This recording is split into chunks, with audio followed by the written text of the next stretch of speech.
You're watching a movie in English, no subtitles, and you understand everything. Every joke, every conversation, every plot twist. You feel proud. You think to yourself, my English is actually pretty good.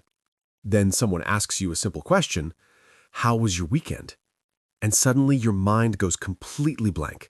Your heart starts racing. Words you know perfectly well just vanish. You open your mouth and nothing comes out the way you want it to. You stumble, you pause, you feel embarrassed, and the other person is just standing there, waiting, while you're drowning in your own head. If this is you, I need you to know something. You are not alone. And more importantly, there is nothing wrong with you. Let me explain what's really happening here. When you watch a movie or listen to someone speak, your brain is in receiving mode. It's comfortable. It's relaxed. There's no pressure. You have time to process what you hear. You can rewind if you miss something. Nobody's judging you. Your brain has been trained for years to do this one thing really well: understand. But speaking is completely different. Speaking requires your brain to do 5 things at the same time. Think of an idea, find the right words, put them in the correct order, pronounce them clearly, and do all of this in real time, while someone is staring at you, waiting for a response. That's a lot. And here's the thing. Most people who understand English but can't speak it aren't missing vocabulary. They're not lacking grammar knowledge.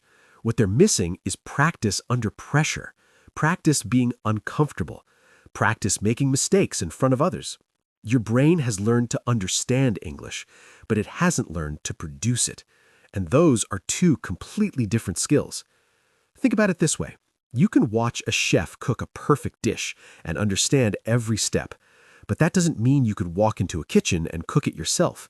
You need to actually crack the eggs, burn a few things, mess up the timing. That's how you learn. Speaking English is the same. But there's something else going on too, something deeper. Fear. You're afraid of sounding stupid. You're afraid people will judge your accent. You're afraid of choosing the wrong word or making a grammar mistake. So your brain does what it thinks is protecting you. It freezes. It stays silent. Because silence feels safer than embarrassment. And on top of that, you're probably translating in your head.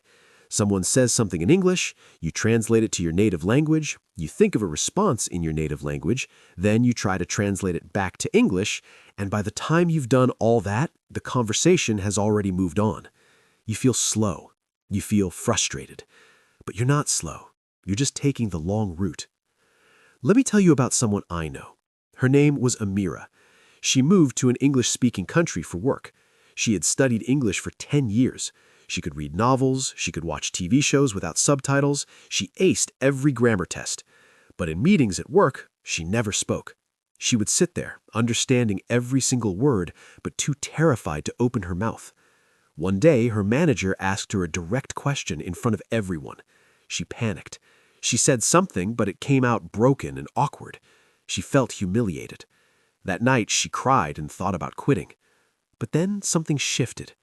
She realized that staying silent wasn't protecting her, it was holding her back. So she made a decision. She would speak, even if it was messy, even if people looked at her strangely, even if she made mistakes. She started small, ordering coffee, asking a coworker about their weekend, commenting in meetings, even if it was just one sentence. And yes, she stumbled. Yes, she mixed up words. Yes, her grammar wasn't perfect. But you know what happened? People understood her anyway. And more importantly, she started to understand herself.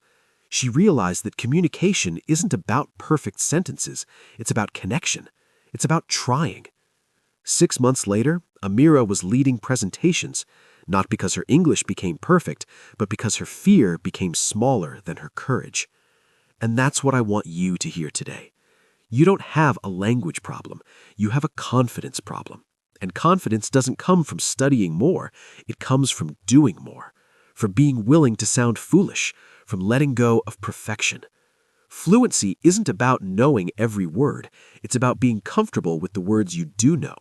It's about responding without overthinking. It's about trusting that even if you mess up, you'll still be understood. So, here's what I want you to start doing. Stop translating. When you think in English. Even if it's simple, even if it's broken, train your brain to skip the middle step. Talk to yourself, out loud, in English. Describe what you see. Pretend you're explaining something to a friend. This removes the pressure of another person, but gives your mouth practice forming English sounds. Make mistakes on purpose. Say something wrong and keep going. The more you do this, the less scary mistakes become. Mistakes aren't failures. They're proof you're trying. Find people who will let you be imperfect. Language exchange partners, online communities, friends who won't judge you. Surround yourself with safety so you can take risks. And most importantly, stop waiting until you're ready. You'll never feel ready. Readiness comes from repetition. You become ready by starting before you're ready. Here's the truth. Every fluent speaker you admire was once exactly where you are, afraid, hesitant, stumbling over words. The only difference between them and you is that they kept speaking anyway. You already understand English. That's the hard part. Now you just need to give yourself permission to use it badly, to sound awkward, to be a beginner at something even though you're not a beginner. You are not bad at English. You're just not practiced at being brave yet. But bravery is a skill, and like any skill, it grows every time you use it. So start today.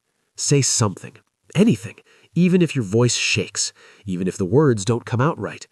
Because the only way to become a person who speaks English confidently is to first be a person who speaks English badly. And that person, right now, is you. You've got this.